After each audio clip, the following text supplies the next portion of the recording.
Короче, ребят, решил разобраться с одним вопросом. Ну, типа, уже который раз захожу вечером в YouTube, и он вообще абсолютно не работает, и закидываю видосы, показатель на них совсем другой. Я, конечно, не хочу сказать то, что у меня там все видео топовые, но когда счетчик на нуле вообще застывает, и просто YouTube в Казахстане не грузит, я писал много знакомым, и он вообще нифига не работает, и типа, я решил подумать, и реально ли такое, что в КЗ его просто закроют, и почему он не работает? Одна из самых крупных вообще платформ в мире, то есть в России, в других странах они адекватно работают, он загружается, грузит, в Казахстане нет.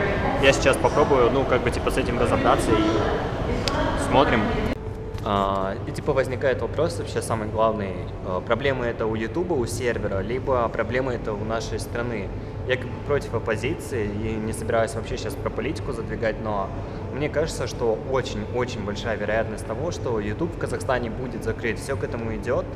Как бы Казахстан это не самая открытая по свободе слова страна, и, скажем так, YouTube, он не всегда полезен, ну, то есть там очень много оппозиции, очень много политики, и как бы я думаю то, что у нас это не совсем, скажем так, признано, что ли, и как бы народу, правительству это, ну, не очень заезжает, то, что кто-то может что-то выложить, а мы сами видим, да, типа заходишь в тренды, и в трендах всякие такие вот именно политические темы, и мне кажется то, что все-таки есть что-то такое, что YouTube блочит, и вообще были статьи, я не знаю почему, они остались совсем абсолютно без внимания, о том, что YouTube в Казахстане вообще закроют, если не будет удалено видео, где там оппозиционер, забыл как его зовут, что-то там про шарики и все дела.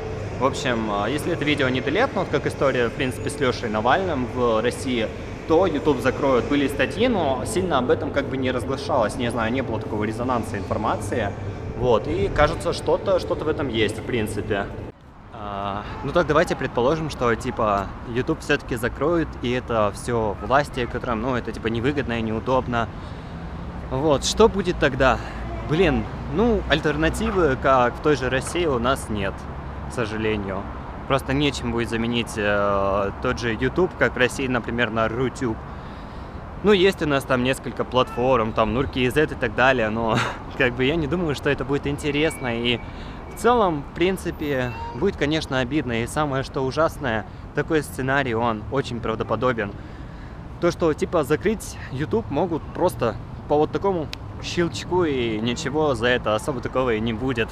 Как бы все обратно уставятся в зомбоящик. Видите, в чем интерес? В том, что за какие-то там пару лет в Казахстане число юзеров, которые пользуются Ютубом, соцсетями и так далее, выросло в несколько раз. То есть, если раньше активных пользователей у нас было около миллиона, сейчас это половина населения Казахстана. То есть, вы понимаете, да? И возраст как бы начинает совсем юных и заканчивая достаточно взрослыми татешками и агашками, которые тоже заходят и интересуются.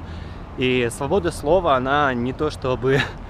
Она, блин, очень не нужна. Она, скажем так, актуальна, но невыгодна. Особенно в странах СНГ, потому что там, где плохой уровень жизни, еще что-то, естественно, свободы слова быть не должно. Ну, будем надеяться, все это фигня, YouTube разблочит и как бы никто его не удалит. Давайте, ребят, всем не пуха, пока-пока. Подписывайтесь, лайки и колокольчик вообще, типа, очень-очень поможет. Давайте тыкайте на этот колокольчик. Всем пока-пока.